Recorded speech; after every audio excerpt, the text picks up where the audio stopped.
So now how do I apply this concept to keys? Well, first we're going to start with the keys that are the most popular for the guitar, which are the key of G, D, A, and E. These are the most popular keys played on the guitar. And all of them have one thing in common: they all use sharps in their key signature to show us where the number 1 is. Now in this concept, the sharp on the right is always the number 7. So if I know where any number on any of these staffs are, I can use this wheel to generate the rest of the number pattern that I need in order to read music.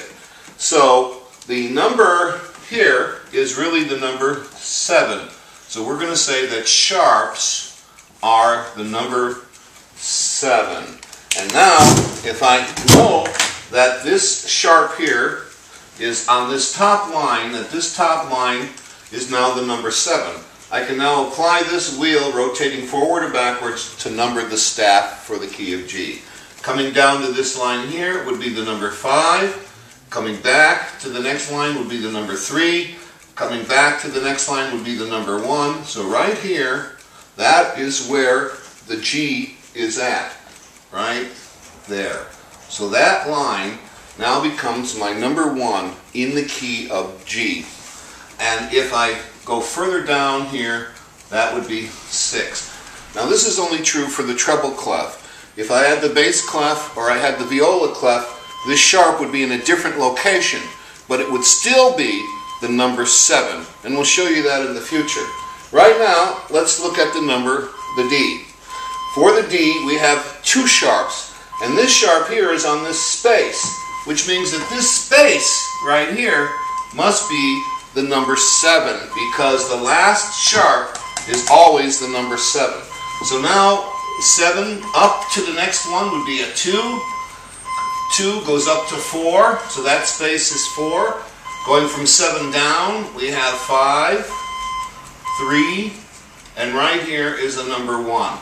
So at the very bottom here, under the staff, the first space below the staff is where the number 1 would be in the key of D, and then we'd have 3, 5, 7, 2, 4. And we could label all those. To label the key of A, again, the last sharp here is on this top space. So this top space here would be the number 7, because the last sharp is always 7. So then coming down, this space would be the number 5, this space would be the number 3, and right here would be the number 1. And that is the letter name A. Continuing down, this would be 6, and continuing down, that space would be 4. So now we have numbered the key of A, with 1 starting here on this space. Now we'll look at E.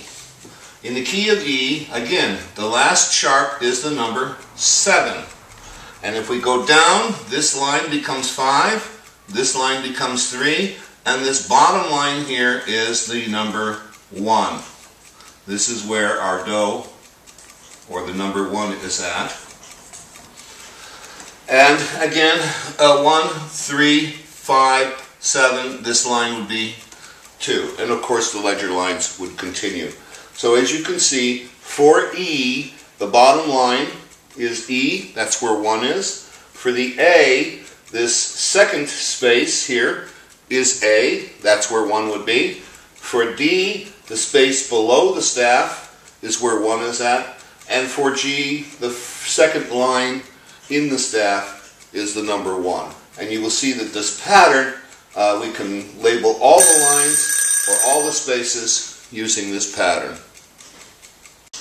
And now we're going to do a practical demonstration of this. We're going to take 4 pieces of music that are each in one of these 4 keys, and we will actually label the numbers on the music so we can decode the song.